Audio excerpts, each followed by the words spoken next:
I don't know why I'm making sounds. I wanted to get your attention. I forgot to say this during the podcast. Please do me a huge favor. Follow me on Instagram. It's at Zach Schaumler. I love Instagram. It's my favorite social media account. And I don't care if you want to see anything I have to say. I just want your help getting to 10,000 because at 10,000 followers, I can put links to my videos on my Instagram story. And my Instagram story is my favorite. I love sharing on that platform. And so please do me a giant favor. Follow me on Instagram. I forgot to say that during the show. I wanted to put that at the beginning. Okay. Enjoy the show. Goodbye. All right. 3, 2, 1. Oh my goodness. Good morning. Good afternoon. Whatever it is for you, I hope you're having a fantastic day. My name is Zach Schaumler. This is Strong Opinion Sports. Today is Wednesday, June 26th, and I'm going to be honest. We're in the dead of summer, the end of June, and there's not a lot going on that interests me. There's not a lot that grabs my attention that makes me go, I just have to talk about that. And so this is not my favorite episode of the year. This is probably going to be, I know that's a horrible thing to say, like, way to sell it, Zach. I don't want to be a used car salesman. I would rather tell you what honestly is about to happen. I'm going to talk about a lot of drama and a lot of quotes and a lot of stuff that people have sent to me and are like, Zach, I want you to talk about X, Y, Z. And so like, a Baker Mayfield quote, an Odell Beckham Jr. quote. We'll revisit Aaron Rodgers a little bit. I think I screwed up there. We'll talk about that. And I just, this is not my favorite episode. I just want to be honest and upfront about it because if you're like 20 minutes in and you're like, I'm done, I'm good, no problem. I haven't finished my Kirk Cousins film analysis. It's on its way, but it's not ready yet, and I'm not going to put out a product that isn't ready.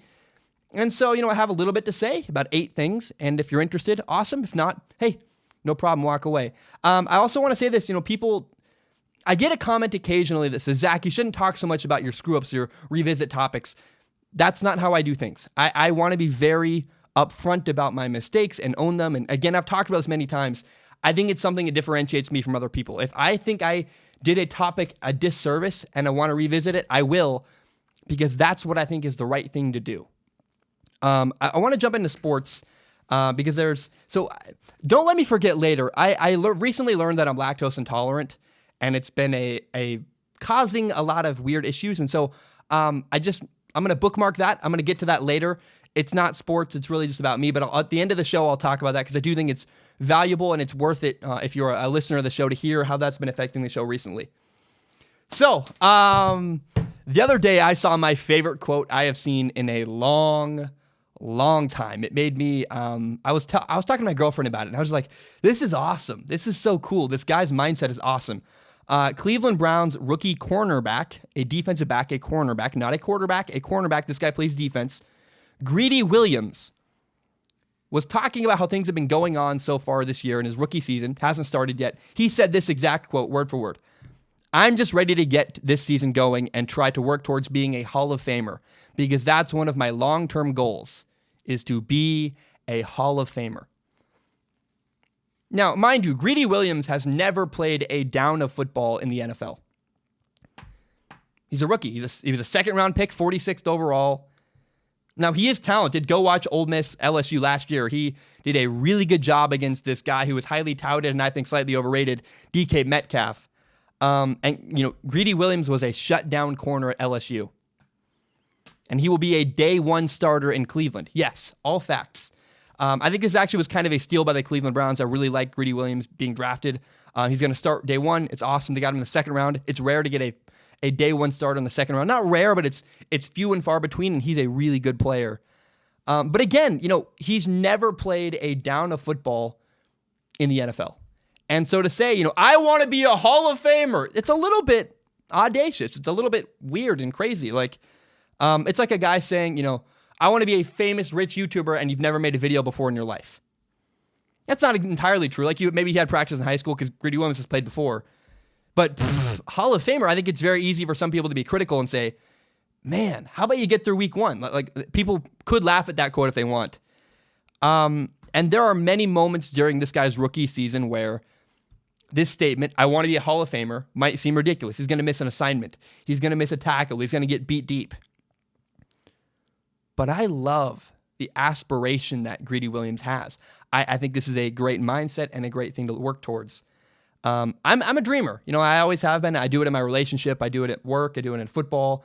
I've never been a dreamer of school because that's not something I just think about at night. I don't care about school very much. But I really think it's better to go for the things you actually want in life and fail than to never try at all. I feel really bad for the people. Go look at my most recent Instagram post. It's about my dad's wedding.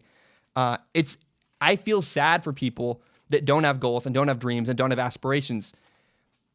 And if Greedy Williams' attitude is guided, and if his work ethic, if that thought in the back of his head, I want to be a Hall of Famer, guides his work ethic, he can't lose. No matter what happens, no matter what the result is, he can't lose in football. He can't lose in life. I really like this attitude. Because all the little things it takes, diet, eating right, making sure, you're watching film and staying prepared, preparing physically in the weight room or, in the recovery room, getting massages or stretching out and making sure your body's ready every practice. If he has the Hall of Fame in the back of his mind all the time, and then he has some success, he's going to run into another problem where he's going to have to keep working. And that's awesome because I really, the guy who says, man, I just want blank, and they don't go as hard as, don't aim as high as they could, they settle and they bottom out. Greedy Williams never has an excuse to stop working if that's his goal of being a Hall of Famer. He might not reach it, but he's going to have a better career if that's his aspiration all the time. And if he truly works like a guy who wants to be a Hall of Famer, that's awesome. And I think the lesson here is, man, go for it. Why set tiny little goals? Yes, it might be a benchmark. Like, clearly, starting day one is a goal along the way, but the ultimate goal for him, he sees down the long road is, man, I want to be in the Hall of Fame. And I just love this mindset. I can't encourage people enough to dream. Dream and do the work it takes to achieve that dream. I love this so much. If you ever get the chance, Google, if you're not driving, please don't stop driving. If you're driving, just keep driving. Google this later. Google Zach Schaumler Colombian, Z-A-C Schaumler Colombian. And the first search result on Google should be a story about me. And in the middle of high school, I moved high schools. I changed schools. My coach at my first high school said, you're too short.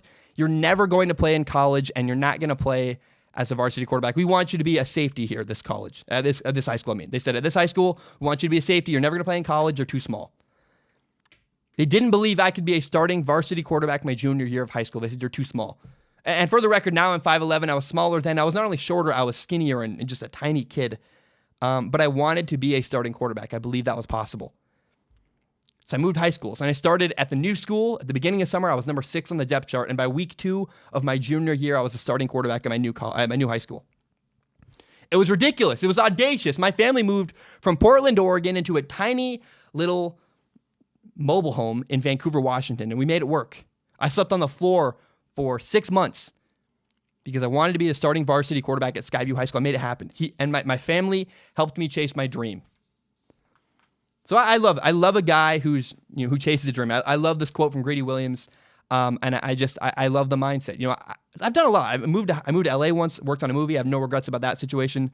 Right now, next to my desk is a picture of me and my girlfriend, and I have a lot of dreams with her. I looked at that picture for motivation. So I love this guy saying, I want to be a Hall of Famer. It's crazy, it's ridiculous, and it's awesome. And I think it would be really cool if he made it happen. He might not. But I really hope Greedy Williams enjoys the process of pursuing that dream and that goal. And who knows, it just might happen. But again, you can't lose. You set a goal like that, you can't lose. Because either you have a great career and you put it all out. Maybe he has a good career, 10-year career. It isn't quite Hall of Fame, but he has a good career and he's remembered for that and he makes millions of dollars because of it. Or maybe Greedy Williams fails big time. Maybe he's a washout in 2 years. But if he gives a Hall of Fame effort, if he really truly has a great diet, he's dedicated in the film room, in the weight room, he's always prepared. If he does everything he possibly can and he can live with it, you just can't lose. If you have goals like that and you act it out, you do the work it takes, you just can't lose. No matter what the result is, you either look back on it and go, I'm proud of the effort I gave and I did everything I could, or damn it, dude, I did it. So this Greedy Williams quote, I want to be a Hall of Famer, audacious, ridiculous, and my favorite quote so far of the 2019 NFL season. Okay. Last week I made a video called Aaron Rodgers is Sabotaging Himself. And oh my, it might be my worst received video in a long, long time. Very interesting. Now Packers fans were mad, and understandably so. I was like, okay, why are they mad? Let me listen to them. Let me try to listen to their comments.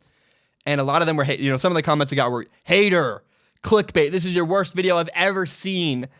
And one guy challenged my work ethic. And I didn't like that. I was like, It made me look inside myself and go, okay, am I really doing the best I can? But let's re-examine. And my fear was that it was confirmation bias. My fear was this is the definition of confirmation bias. Confirmation bias is the tendency to interpret new information as confirmation of one's existing beliefs or theories. And I've had this ongoing belief and theory about Aaron Rodgers that look, and let's be honest, he didn't get along with his last head coach, Mike McCarthy. And I've been building this narrative for a long time that says, if Aaron Rodgers does not listen to his head coach, his new head coach, Matt LaFleur, it's not going to work out. And so I think I fell prey to confirmation bias a little bit, where we heard a story about Aaron Rodgers. I'll read the full quote in a minute. We'll get there. But we heard a story about Aaron Rodgers. And I was like, oh, it sounds like exactly what I've been talking about for months. And so I was like, okay, yes, it's true. Yes, we're going with it.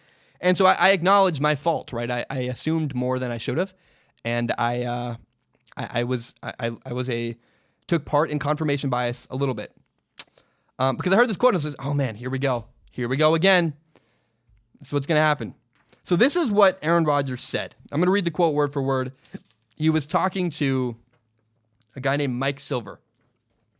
This is the full quote. It's long, but I wanted to give it justice and do the topic the right way because I genuinely felt bad. I thought I misrepresented Aaron Rodgers a little bit in my last episode. And so let's dive in and do it the right way. This is what Aaron Rodgers said. He said, it's a conversation in progress. We don't know what they were talking about. But next he was sitting by his locker. He sort of chuckles. And he says, I don't think you want to ask me to turn off 11 years. And he means 11 years of reading defenses. He said, we have a number of check with me's and line of scrimmage stuff. It's just other stuff that not many people in this league can do. He continues and says, that's not like a humble brag or anything. It's just a fact. There aren't many people that can do at the line of scrimmage what I've done over the years. I mean, obviously, Tommy means Tom Brady can do it, no doubt. Peyton Manning can do it. Drew Brees can do it. Patrick Mahomes will be able to do it. Ben Roethlisberger has called the 2-minute drill for years. There are a few of us who have done it, who've just done it. It's kind of second nature, and that's just the icing on the cake for what I can do in this offense. I heard the quote and was concerned because everyone was reporting, hey, Aaron Rodgers went off on his coach. And that word for word, if you don't know the context of that, you go, that's not great. That's really not a great quote. And if you take the quote out of context, it's not perfect. But here's the background behind the quote. It's an article on NFL.com, an article by Mike Silver. And the article was really discussing a small nuance in the new Packers head coach's system. Matt LaFleur is a new Packers head coach. And he was talking about how the way the offense is designed leaves a limited ability for a quarterback to change the play at the line of scrimmage. In the past, with quarterbacks like Kirk Cousins and Marcus Mariota, are two quarterbacks Matt LaFleur has worked with before. They were not guys who had an ability to change the play entirely freely at the line of scrimmage. They had some power to do that, but it was limited. Aaron Rodgers is not Kirk Cousins. Aaron Rodgers is one of the best quarterbacks in the entire NFL. I think he's the top three. I think it's Brady, Brees, Rodgers. Those are the best three, in my opinion, in the NFL. And so it doesn't really make sense for Aaron Rodgers to have limitations on his ability to change the play at the line of scrimmage. Totally. I even said that in my last video. But Mike Silver's article is honestly it's nerdy. And it's really it's just going in depth about weird, nerdy nuances about their offense. And rather than reading a concerning piece, when I read the Mike Silver article, one of the main comments I got in my last video was, go read the Mike Silver article. You're missing something here. And so Mike Silver's article was not a piece that would concern you. It was not a story of a quarterback and a coach butting heads and fighting. It was really just about how two guys are building a relationship and they're growing and learning how to work together. Fairly mundane. Again, the word I use is nerdy, boring, nuanced. It's actually not that juicy of a story. It's just like, hey, if you love football and you like nerdy football stuff, read this thing. So I'm going to take one on the chin here. I'm going to own this mistake. The stories and articles I read were by people who read Mike Silver's article. I didn't go directly to the source. I read people who re-reported what Mike Silver said. And they took the quote and sensationalized it. I went with it. I became part of that whole problem. And so honestly, upon reflection, Mike Silver, who was the original source of this quote, after reading it, I feel significantly less concerned about the Packers now than I did a week ago. Last Tuesday, I felt concerned. I don't really feel that concerned about it. I'm actually excited because if Aaron Rodgers gets along with Matt LaFleur, his new head coach, then the Packers offense is going to be special. It's going to be really, really cool. Sean McVay is a creative, really exciting play caller in the NFL. What he does is creates great matchups and takes advantage. He's creative and smart. He's got a good offense. And a creative, smart, well-designed offense was able to take a quarterback like Jared Goff, a guy who we thought might be a bust in the NFL, and make him an incredible quarterback that led his team to a Super Bowl. So a creative offense got Jared Goff from NFL bust to Super Bowl. What could you possibly do with a guy like Aaron Rodgers? That's the power of a creative, well-designed offense. Now imagine one of the top 3 quarterbacks in the entire NFL, Aaron Rodgers, with creative play design, with good matchups, with a well-designed offense. What kind of jump is he going to take? If Jared Goff made a big jump, what kind of jump could a guy like Aaron Rodgers take when he's got good matchups? He's got good play calls. He's in a good situation to succeed. We're talking about Aaron Rodgers dominating. That is the result if it works out with Matt LaFleur. If Matt LaFleur and him really get along, everybody's got to look out. Because the Packers now have a good defense. They have a good head coach. I think they have a guy who's got creative play design, which I think leads to winning because they have Aaron Rodgers and they're regrouping with a set of wide receivers they have. I think everyone could be in trouble playing the Packers this year. And I think Packers fans should feel encouraged. I led the charge. I didn't lead the charge, but I was a part of the outrage that went, hey, Aaron Rodgers, that's not good. Don't do that. And I think really it was totally overblown. And in reality, we have every reason to be excited about the Packers and really have every reason to go, they could turn some heads and be very scary to play against. So now, one final thought I have about Aaron Rodgers. I'm going to echo something I said in my last video about Aaron Rodgers. I don't want Aaron Rodgers talking about his coach. I just don't. It's not smart. It causes unnecessary drama. It might not be his fault. It's not fair necessarily. But the reality is, anytime Aaron Rodgers talks about his coach, there's only one way he can answer any question. All Aaron Rodgers can say about his coach at this point is say, I love my coach. Things are going great. Oh, but what about blah, blah, blah, blah? No. Aaron Rodgers goes, man, I don't know what to tell you. I love my coach. Things are going great. That's the only way he can answer. It's not fair. I agree. Not fair. But Aaron Rodgers needs to understand the narrative being told about him. Not his fault. It's because of the past with Mike McCarthy. But Aaron Rodgers cannot give any reason to doubt or to be unsure about his head coach. All he can say about his head coach is, I love him. Things are great. I feel bad for helping sensationalize the last quote from Aaron Rodgers about his coach. I do. I legitimately, I own my part in it. I feel bad. I hope to avoid that in the future. I will do my best, and I will work hard to do a good job. In fact, I feel like I got duped a little bit, because there's so many articles saying he trashed his coach. I was like, man, well, okay. But I think some people are out there that don't care. There are some people who do not feel bad when they screw up and when they misrepresent people. Some people intentionally take quotes, especially when there's a story like Aaron Rodgers where he's had history with coaches before. Some people intentionally take Aaron Rodgers quotes and find ways to make them sound worse and frame them to sound terrible and bad. And Aaron Rodgers needs to defend himself against those people. He needs to not give them any ammunition at all. Again, not fair at all. Not necessarily something Aaron should have to worry about, but it's also just the reality of the position. You don't want to give the locker room or the fan base any reason to doubt your new head coach. There's a great video about this. It's by my friend Tom Grossi. It's called The Problem with the NFL Media. And in some ways, it was very motivating and inspiring to me. I recommend you go watch it. So I want to do a better job moving forward, but I repeat something. Aaron Rodgers needs to understand the narrative being told about him. He should not say anything ambiguous or negative about his coach at all. Do not give people any ammunition. The only thing he should say, if he's ever asked about his head coach, all he can say right now is, I love Matt LaFleur. He's doing a great job. Things are awesome. All positive. It needs to be all overwhelmingly, annoyingly positive. He's got to let the private stuff, anything they're working through, whether it's mundane, a big deal or not. It sounds like this thing was not a big deal. Just, hey, yeah, we have a kink. We're working through it. Don't talk about it. Aaron Rodgers, do yourself a favor. Don't talk about it. Just say, hey, things are great. Let your private issues be private. Don't talk to reporters. Don't give them anything. Don't give anybody anything to run with, and you'll be better off. I genuinely think the mistake Aaron Rodgers made here was saying anything but positive stuff about your coach. You can't. You got to know what's being talked about you. You just can't do it. So, again, to summarize, feel good about Aaron Rodgers. I think that, honestly, he could work really well with Matt LaFleur. Feel encouraged. But Aaron Rodgers, got to watch what he says. He should not say anything ambiguous or negative about his head coach. Okay, I'm drinking some water. And then I want to learn some lessons from the past and talk about another quote, because there's a quote out there that is just awful. And we're going to talk about it in a minute. I'm drinking some water.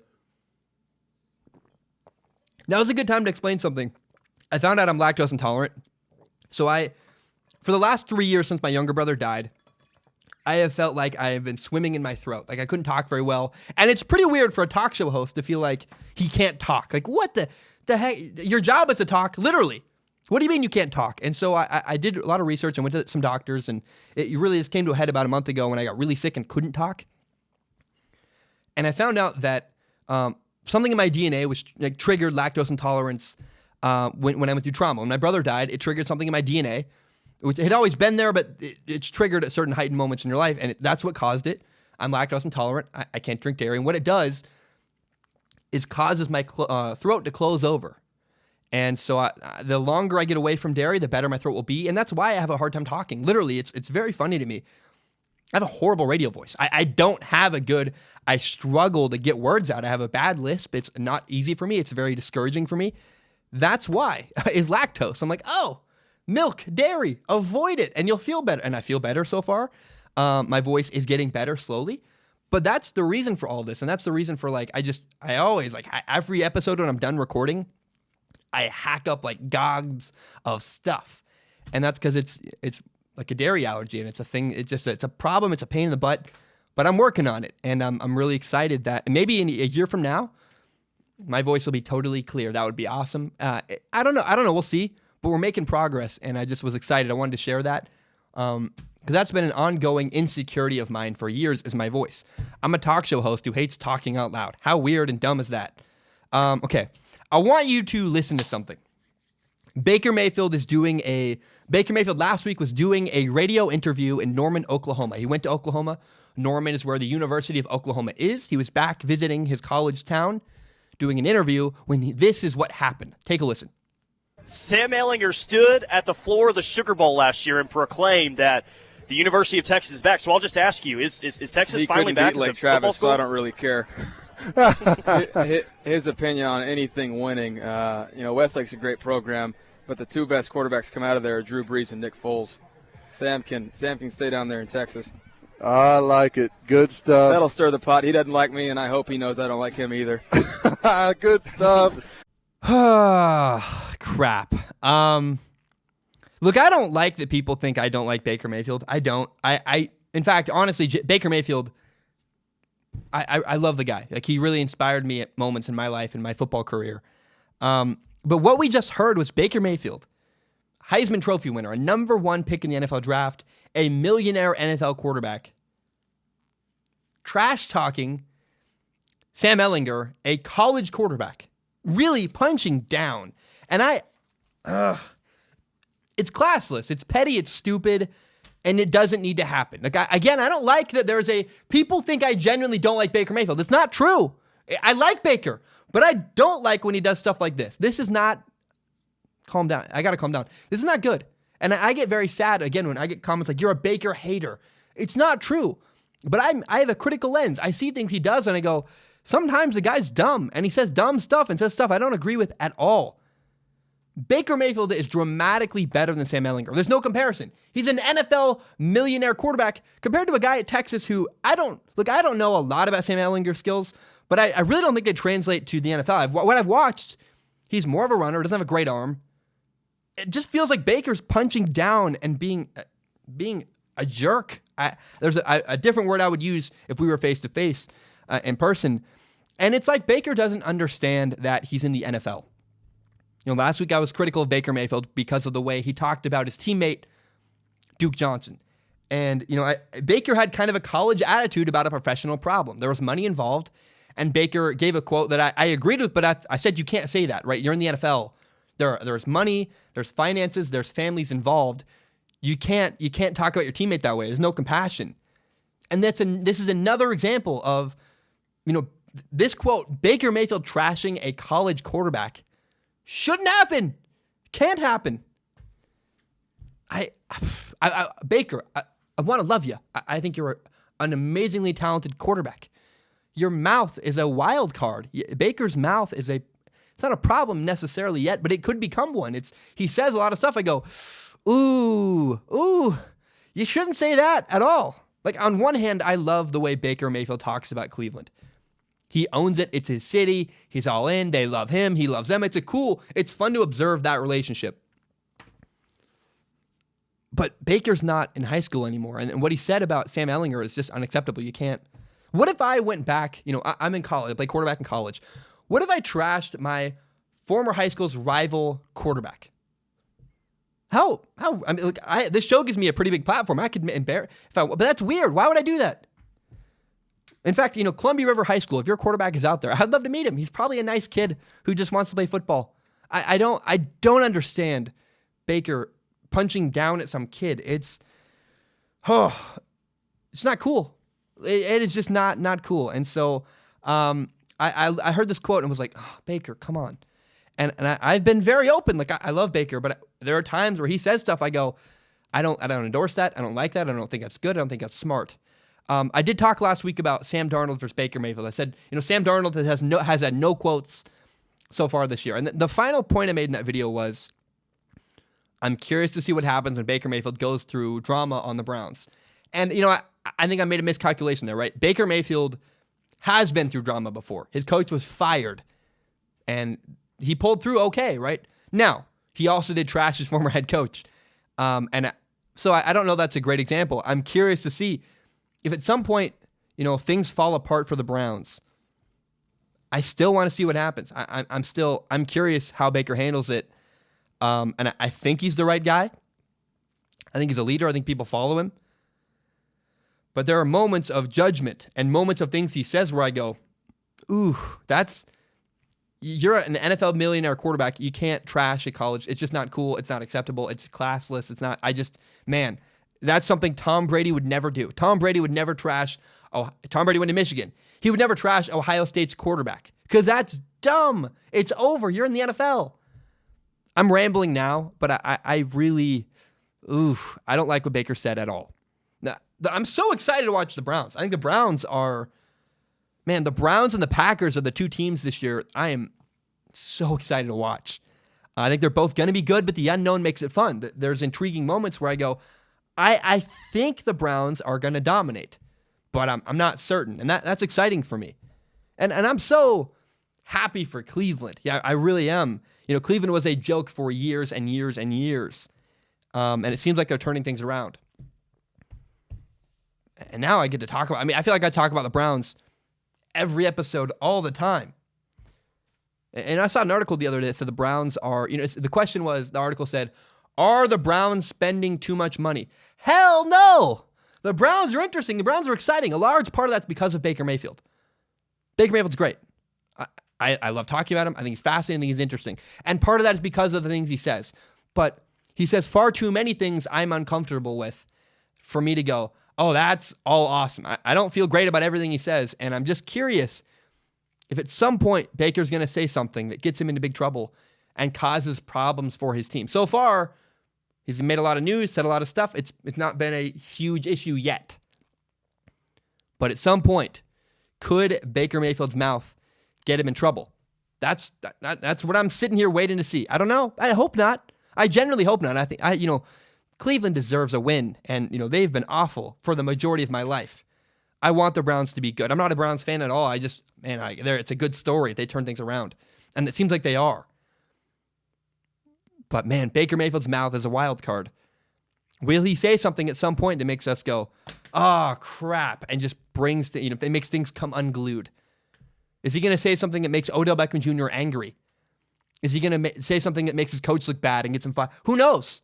We don't know, because it seems like anything is possible at this point, because I never thought it was possible for a millionaire NFL quarterback, a guy who, number 1 overall pick, won the Heisman, is dominating in life, to punch down and trash a rival college's quarterback. That's just weird and unprofessional to me. And so I don't like it at all. And my biggest concern right now with the Browns, honestly, of all they got, I think Odell Beckham Jr., I'll talk about in a minute, is in a great spot. Their head coach is fine. They have great talent. I like their defense. My biggest concern with the Browns right now is Baker Mayfield going to cause a problem? Is Baker Mayfield going to say something that gets them in trouble? That's what I'm waiting to see and what I'm waiting to find out. Okay. Man, it's funny how much I talk about the Browns now. Like I never would have thought that I would care so much about what's going on with the Cleveland Browns. It's so cool to me. It's like, some people think I'm legitimately a Browns channel. Some people think I'm a Browns fan. They're like, man, this guy must be a giant Browns fan. No, I'm not. I think nationally, they're one of the most interesting stories in sports right now.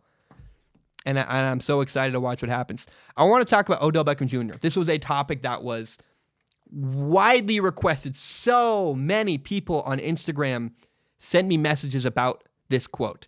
And by the way, I don't use social media. I only use Instagram. I occasionally retweet stuff on Twitter. I never touch Facebook. I use Instagram exclusively. If you ever want to get in touch with me on social media, talk to me on Instagram. That's what I use. And someone sent me this article, and really, I got so many responses like this. Odell Beckham Jr. is a wide receiver for the Cleveland Browns, and he used to be a member of the New York Giants. But then he was traded away. And in an interview with Complex News, this is the thing everybody sent me a bunch of. The interview with Complex News, people kept sending over and over and over again. Odell Beckham Jr. said this. This is the quote he gave. He said, "I just felt with the Giants I was stuck at a place that wasn't working for me anymore." He continues, he says, Odell Beckham Jr. says, "I felt like I wasn't going to be able to reach my full potential there in New York. Mentally, physically, spiritually, everything I felt capable of doing, I just couldn't see it happening there. So I think allowing me to be in a different environment where I can be myself and give it a different approach, I just feel like my football will benefit. I'm just excited to be able to play football again and not have to deal with all the other stuff and politics that came with my previous role." So many. I couldn't believe how many messages people got. I was like, hundreds. People wanted me to talk about this thing. It's like, okay, let's do it. So first of all, Odell Beckham Jr. is not a quarterback. And I'm already a little more comfortable with him giving quotes and stuff than I am about Aaron Rodgers or Baker Mayfield. And this quote from OBJ really spoke to me. When I read this quote, I went, oh, man. I was in a bar last weekend in Chelan, Washington on the lake. By the way, drinking water. I don't really drink much. I was sitting with my girlfriend and my buddy Kevin, and we were talking about my past college, actually. And they encouraged me to talk about my process of transferring schools because they encouraged me that part of my story there is relevant. Because I was in a college that was not good for me. It was a bad fit, and it was hurting me academically and just not hurting. It was hurting my journey. I didn't like the communications program I was in at my old college. I didn't feel supported. In fact, I wasn't supported, and I didn't feel comfortable being myself. I didn't get along with the people in charge, and those people were not big believers in YouTube. The people running my communications program at my last school were not big believers in YouTube. I once heard someone tell me, you can't make money on YouTube. A lot of people would beg to differ with you. I think they were out of touch. And I was not a big believer of their programs. It was a bad fit. And it hurt my heart. I acted immature because my heart was hurt. I was like, man, Screw this place. It sucks. But I left my old college. I'm at a new college now. And it's a great fit for me. They like that I'm quirky. They accept me for who I am. It's a great fit. They like YouTube. They believe in YouTube. They have better programs. I'm actually learning things. The point is I left a bad situation, a bad fit, and went somewhere else that was a good fit. And I think that's exactly what's happening for Odell Beckham Jr. with the Cleveland Browns. The Giants never seemed comfortable with who he was as a person. They never seemed comfortable with him being himself, his antics, his personality, the quotes he gave. And I know exactly how that feels. I know exactly how it feels to have someone not like you for the way you act and who you are. I'm a weird, quirky dude. I'm very loud. I'm annoying, probably. I get it, man. I know how Odell Beckham Jr. felt in New York. And it is hard to be successful when you can't be yourself, when you're watching everything you say and you feel like you're being micromanaged all the time. Now, on the other hand, the Cleveland Browns have welcomed Odell Beckham Jr. for who he is. People in the Browns locker room seem to understand him. He's got Baker Mayfield as his quarterback, who's the most outspoken quarterback I've ever seen in my entire life. I might not like everything Baker says, but having him there for Odell Beckham Jr., that's a great, I couldn't imagine a better quarterback off the field. Then on the field, it's even better because he has a quarterback, Baker Mayfield, who has a gigantic arm. And also, but while we're talking about locker room, Odell Beckham Jr. is with his former college teammate, Jarvis Landry. I think they were roommates. Don't quote me on that. I don't know. But the point is, Jarvis Landry and OBJ are very close. They're now on the same team. But Eli Manning, I think it's totally understandable for Eli Manning, for Odell to feel like Eli was holding him back in New York. Eli's arm strength is not what it once was. Baker, on the other hand, cannon. Gigantic arm. He loves to push the ball downfield. I think part of, we're hearing reports that Daniel Jones is shocking everybody at the New York Giants camp.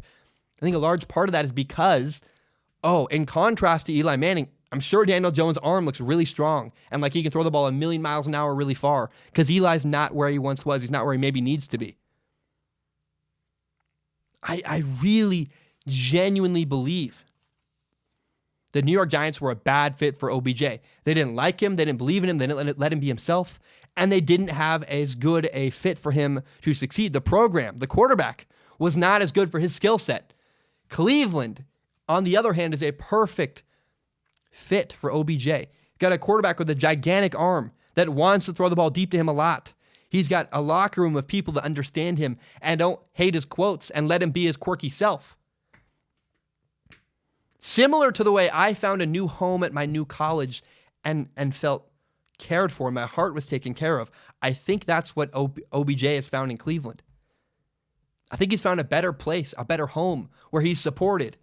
And I think OBJ in Cleveland is in a far better position to succeed than he was before in New York. Okay, you know what? I'm going to take a short break. Go to the bathroom.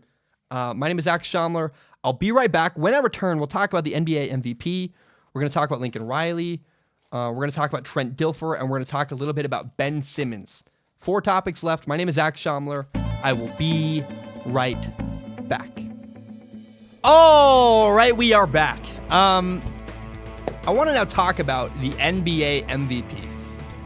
So Yanis, I'm not even going to try to say his last name. He's the star of the Milwaukee Bucks.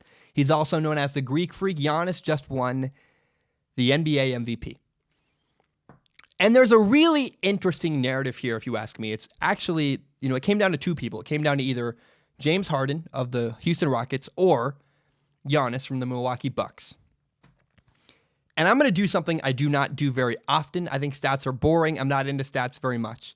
But I want to compare the stats of Yanis and James Harden because I think it's very interesting if you look at what happened. James Harden had better stats in almost every category and came in second by a lot. Yanis won by a lot, even though his stats in most categories were not as good. James Harden had more points per game. James Harden had 36.1 points per game. Yanis had 27.7. James Harden had a better 3-point percentage, 36.8 versus 25.6. He had more total points by a lot. James Harden had 2,818 points, where Yanis only had 1,914 or 994. So Yanis had almost 1,000 fewer points than James Harden. James Harden had more assists, 586. Giannis only had 424. James Harden had an 87.9% free throw percentage, which is far better than Giannis, who had a 72.9% free throw percentage. There are only really two categories I found that stood out to me where Giannis had better stats. He had a better overall field goal percentage because Giannis scores inside all the time around the rim. That raises his field goal percentage. Giannis had a 57.8% field goal percentage. James Harden had a 44.2% field goal percentage. Giannis also had far more rebounds. Giannis had 898 rebounds. James Harden only had 518. Here's a stat that blew my mind. James Harden had way more steals than Giannis. James Harden had 158 steals. Giannis only had 92. And that's a guy, James Harden, who's known for not being good at defense and giving terrible effort on defense, had more steals. I was just surprised by that. I just couldn't believe it. He also played far more minutes. 2,867 minutes compared to 2,358. Just James Harden played more minutes per game, scored way more. For the most part, James Harden had all-around better stats than Giannis. And it's interesting, you can argue that James Harden should have won because he had better stats. And I think it's a fair argument. But what's even more interesting is that last year, James Harden won the NBA MVP. And this year, his stats are better than they were last year. So James Harden won MVP last year, had a better year this year, and didn't win this year. He had more total points this year than last year. Last year, he had 2,191. This year, at 2,818. He had a better three-point percentage, slightly higher, 36.8 versus 36.7. He had more points per game, 36.1 versus 30. He had more steals, 158 versus 126. A higher free throw percentage, 87.9, up from 85.8. And he played more minutes per game. What's interesting to me is James Harden had better stats than last year, when last year he won the MVP and he didn't win it this year. I think this can all be easily explained. In fact, Giannis won. I have no problem with Giannis winning the MVP. I agree with it. I think it's great. It's just interesting. It's just curious, Guy had better numbers than the guy who won MVP and had better numbers than last year when he won MVP, still didn't win. Giannis had 78 first place votes. James Harden had 23. Nobody else got one, which means that Giannis won by a landslide. And my whole takeaway from this is not outrage. I don't care. I think I'm very happy Giannis won. I liked his speech. I thought it was great. My takeaway is this. It is much, much harder to win your second MVP. Winning your first MVP is a lot easier than winning your second. A large part of winning the NBA MVP is story. We all can acknowledge it. It's honest, it's true. The more MVPs you win, the harder it is to win again. Ask LeBron James. LeBron James has been the best player. I don't know if he still is, but there was a stretch where for like 10 years, best player in the world, didn't win another MVP. Russell Westbrook averaged a triple-double 3 years ago, won an MVP. He did it a second time the next year. Nobody cared. They gave the MVP to James Harden instead. James Harden dominated statistically last year. Had even better stats this year than he did last year, and nobody cared. Everybody moved on to Giannis. And I don't have a problem with that at all. But I'm pointing out that it's much harder to win your second MVP. There has to be a stick. There has to be a story. There has to be something behind it. For Russell Westbrook, this thing was triple doubles. For James Harden, the thing was stats. You're dominating. But those storylines get old and we throw them away, move on to something new. I'm pointing out that clearly part of why people vote for the NBA MVP is to get a new guy involved, to promote a new guy, to hype up a new guy. It's part of the thing. There's not a consistent criteria for NBA MVP. It's whatever the heck story feels best at the moment. And today, the best story was Giannis. That felt great. I loved watching his speech. But there's no consistency here. There's no logic. There's no reason other than, Giannis is a better story than James Harden because James Harden won last year. And once you win an NBA MVP, the way you're judged goes dramatically higher before you can win another. It gets much harder to win your second MVP than your first. Because the storyline you used last time doesn't work a second time. You had the best stats in the NBA? Oh, well, that's what we said last time. This time you got to have something new. Oh, you don't? Then whatever. Now, here's what I loved about Yanis winning the NBA MVP. I've pointed out that I think it's weird and interesting, but I'm okay with it. But I loved his speech. Giannis' speech was raw. It was authentic. The dude didn't use any notes. It was messy, but I liked that the guy's crying on stage. I love that he thanked his team. He thanked their effort. He thanked his coaches. And what got me about Giannis' speech was when he talked about his dad dying, talked about how his dad motivates him and his dad helped him get there. You know, I've been through loss. Loss is one of my favorite, I guess it's one of my favorite topics. I mean, it's hard. You know, it's a really meaningful thing when you lose someone you love. 2 years ago, Giannis' dad died, and he talked about how it helped him. This is the quote that I want to give from Giannis' speech. He said, "Even when my body's sore, even when I don't feel like playing, I always show up and do the right thing." And he talks about how thinking about his dad and his family motivates him, and that is so cool. My dad and I are pretty close, and I just think that's beautiful. You know, and I've been searching for motivation for a long time. Like, you know, I think for a long time it was anger, and then it became a feeling of not being good enough. I've talked about it on my show many times, and I'm trying to transition into, you know, thinking of my family and the people I love and working hard for them to give them the dreams that I want for them and, you know, give them what I can. And that's a really hard thing to get motivated by, but it's a beautiful motivation if you can find it. And the fact that Giannis talked about his family, his siblings, his mom, his dad, and how they inspired him and make him work hard. That was my favorite part of Giannis winning the NBA MVP was his motivation, where it comes from. I think that's a cool example. I loved that. His speech was beautiful. And I had no problem with him winning. You know, again, that's how I've accepted that's how the NBA works. There's not logic. You can't use the same storyline as last time. Russell Westbrook will never win another MVP because he got averaged a triple-double. If he does it the rest of his career, it never will matter anymore because we already used that one. James Harden can dominate statistically. He'll probably never win another one because he already won an MVP for dominating statistically.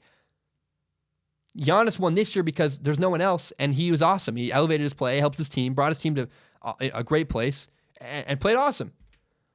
I had no problem with Giannis winning. I loved his speech, and I've accepted that that's how the NBA works. The NBA loves to uplift new people, and it's much harder to win your second NBA MVP than your first. Okay, let's stick with the NBA for a minute. Giannis, the Greek Freak, just won the NBA MVP. And something stuck out to me when his team was knocked out of the NBA playoffs. He was knocked out by the Raptors in the Eastern Conference Finals. Giannis kept saying that he wants to become a better basketball player. And by the way, the guy who just won MVP kept saying, I want to become a better basketball player. That's interesting to me. There still are clearly holes in his game he wants to improve. I love the self-awareness. I think that's beautiful, and I love that. And I want to contrast that attitude of Giannis with the attitude of Ben Simmons, the 76ers star. Ben Simmons has been in the NBA for 3 years. He's played in two of those 3 years. In the first year, he was out with an injury, didn't play at all. His technically first and questionably rookie year. Now, in 2 full seasons, Ben Simmons has a 0.00% three-point shooting percentage. In his 2 seasons playing, he has 17 three-point attempts. 17 in 2 years. And who knows how many of those are just him chucking up the ball before halftime or at the end of a quarter, right? He's not at all a three-point shooter. Ben Simmons cannot shoot three-pointers. He's never made an NBA three-pointer. And I use three-pointers to illustrate my point, but my point is Ben Simmons can't shoot, period. He doesn't have a jump shot. That's not how he plays. He scores inside at the rim. He's great at passing and transition. He cannot shoot. It is not a part of his game. Mid-range, three-point, doesn't matter. He cannot shoot. Now, I get it, right? He's young. He's been in the league 3 years, only played 2 of those years. He's a young kid. But there's a narrative I cannot wait to watch, and the narrative is, will Ben Simmons do the work this offseason to develop a jump shot? He doesn't need to. He does not need to. He's 6'10". He's a point guard. He's scoring great at the rim. He's a superstar already, in my opinion. But he can make his game dramatically better. Ben Simmons can make his game dramatically better if he can bring a jump shot into the equation. If he had a threatening jump shot, it would change the way defenders played him. They play way backed off of him already. And still somehow, even with them backed off, he blows right by them and can dunk on them. It's really impressive. But if teams had to play Ben Simmons a little bit tighter and worry about him taking a jump shot, it would help his team. It would improve spacing for the 76ers. And it could probably extend his career by a couple of years. If Ben Simmons could shoot a jump shot, he might get 4 more years out of it when his knees are dying and buckling and he can't run as well and can't jump as high. If he can shoot, he'll extend his career a little bit longer. Will he do the work? Will Ben Simmons do the work it takes to have a jump shot? That's the question I want to know. Yanis plans to. Yanis won an NBA MVP, still not satisfied, still wants to do better. There's a quote out there where Yanis is talking about, I want to improve my jump shot specifically. I don't know that Ben Simmons wants to improve his jump shot. To this point, we haven't seen him show any desire to do that. He hasn't developed a jump shot. We're going to find out. Does Ben Simmons want to do the work? I've talked about this before, but there's something I really admire about Blake Griffin. Blake Griffin is an NBA veteran at this point. He's not a deadly shooter by any means. But in his 8th season in the NFL, Blake Griffin became a dramatically better shooter. Early in his career, in fact, when I think of Blake Griffin, what I remember is him dunking on a Kia, right? Blake Griffin is this incredible inside scorer, a guy who just dominates at the rim. But in his 5th, 6th, and 7th year in the NBA, his three-point percentage skyrocketed from at one point as low as 12% all the way up high to 40%.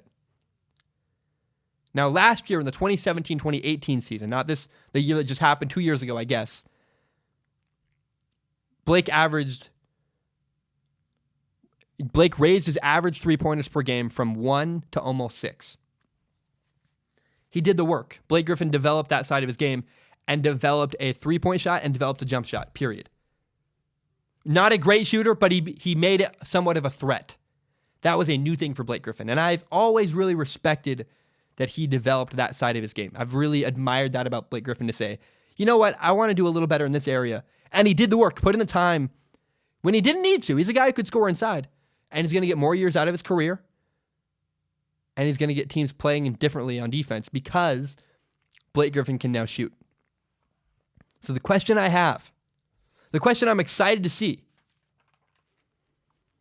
will the 76ers star Ben Simmons follow that and do the work it takes for him to develop a jump shot? Don't know. We're going to find out next year in the NBA. I haven't seen a desire from him to do that. I haven't seen a quote from him. I haven't seen anything from him that says, I've never seen him say, I'm working on my jump shot. I want to work on my jump shot. There's no videos on Instagram of him doing that. I don't know. I know that he loves to play Fortnite. He streams himself playing Fortnite a lot. Does Ben Simmons, is he willing to do the work to develop a jump shot and make his game that much better? Yanis is. Blake Griffin was. Is Ben Simmons? I don't know. We will find out. Okay, now it's a big if I was a top high school quarterback in the nation, I would want to play football at Oklahoma. That's where I would want to go. If I knew I'm one of the best quarterbacks in the nation, I would want to play for Lincoln Riley at Oklahoma. I look at what Oklahoma has done recently with quarterbacks, and it's really special. It's very, very cool. 2 years in a row, Baker Mayfield 2 years ago, won the Heisman Trophy, then was the number 1 pick in the NFL draft. Then the next year, Kyler Murray won the Heisman, number 1 pick in the NFL draft. Unbelievable. And then I watched Baker's rookie year. He was really, really good. And I watched Kyler Murray. Read stories about him in training camp. And apparently he's turning people's heads. everyone think not only is Kyler Murray talented, he's got really good habits. He's prepared to be an NFL quarterback. That's really cool. Oh, and by the way, I went and watched the Oklahoma spring game. I watched Jalen Hurts, their transfer quarterback who just came in from Alabama. He looked better. He looked like a different quarterback than I'd seen before. More capable of throwing the ball, more confident. I was like, wow, clearly something Lincoln Riley's doing in Norman, Oklahoma is really, really good. He's a really, really good quarterback coach. And what's interesting, Baker Mayfield and Kyler Murray have very different personalities, very different temperaments, and Lincoln Riley worked with both of them. Coached both very successfully, gave them good habits and good traits. And clearly to me, it's more than just Oklahoma's system, right? Lincoln Riley is not just a guy with a good system coaching quarterbacks. He's giving them good habits. He's teaching them how to be NFL quarterbacks. It's not some formula. Lincoln Riley makes quarterbacks better quarterbacks. When I did a Kyler Murray film analysis, I was really impressed because I thought he was the most NFL-ready quarterback in the draft, and he played in a college-style spread offense and still had great habits and could get all the way to his fourth and fifth read. Lincoln Riley is preparing people and preparing quarterbacks for the NFL better than I think anybody else in college football is right now. And I think many people agree with that. That's why Jalen Hurts left Alabama and chose Oklahoma. Part of why, right? He had a chance to play, and had a chance to play for a brilliant coach, Lincoln Riley. This is why Oklahoma landed the number 1 2019 quarterback in the nation, Spencer Rattler. And it's why we just got news the other day that they got a commitment from a 5-star 2021 quarterback, Brock Vandegrift. A lot of people seem to agree, oh, hey, you want to learn how to be an NFL quarterback? Go play for Lincoln Riley. He'll set you straight. And his contract reflects that. Lincoln Riley, we got details of his contract last week. It's a 5-year deal, $32 million. It's well-deserved. Lincoln Riley wins a ton of games. And when it comes to coaching college quarterbacks and preparing them for the NFL, I genuinely believe there's nobody better. If you want to be an NFL quarterback, go play for Lincoln Riley. It's more than a formula. It's more than his offense. It's not some system. Baker and Kyler's success shows it's not just the offense they run that makes them successful. It's clearly the habits he instills in them, the way he teaches them to play quarterback. A quarterback who's successful in Lincoln Riley's offense and works with Lincoln Riley is probably going to succeed in the NFL because of, again, more than a formula. Lincoln Riley makes them better quarterbacks. He prepares them for the NFL. Lincoln Riley does it better than anybody else in college football.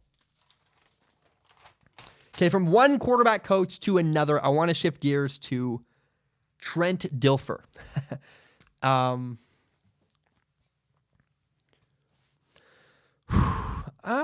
do I start this? In some ways, Trent Dilfer has a very impressive resume. Got it in front of me. 13 years in the NFL, the 6th overall pick in the 1994 NFL Draft. In his one season in Baltimore, he won a Super Bowl. And upon reflection, those are good things, but upon reflection, it's kind of a mixed bag. I mean this humbly with the utmost respect. I don't think that Trent Dilfer fully lived up to the hype of being the 6th overall pick. Being a top 10 pick. I don't think he ever, the Tampa Bay Buccaneers drafted him, used him for 6 years, and then got rid of him. They let him walk away. It's kind of, you didn't kill it. Not the way you wanted to. And I say this not to trash Trent Dilfer, a guy I respect and admire a lot. My guess is that there was a lot of pain there. Trent Dilfer's story is painful. Won a Super Bowl, that's awesome, but he never was the face of a franchise like everyone assumed he would be in the 1994 NFL Draft. I'm sure he has pain about his NFL career, and I learned recently that his son died years ago, 16 years ago now. His son was 5 years old, I think. Maybe the article I read said 5. Trent Dilfer's son died. Never knew that. I had no idea. My brother died once. Loss is terrible. All loss is terrible. It's just not good. It's not cool at all. And Trent Dilfer is now doing something I really, really admire and I respect. Trent Dilfer is now coaching high school football. And there's so much behind it that I'm excited to share. This is why this story is worth talking about to me. Les Carpenter wrote an article for the Washington Post all about Trent Dilfer now coaching high school football. And by the way, some background on Trent Dilfer. Trent Dilfer is, he's not only a high school football coach of a team, he does a thing called the Elite 11. The Elite 11 is a quarterback camp / competition during the summer.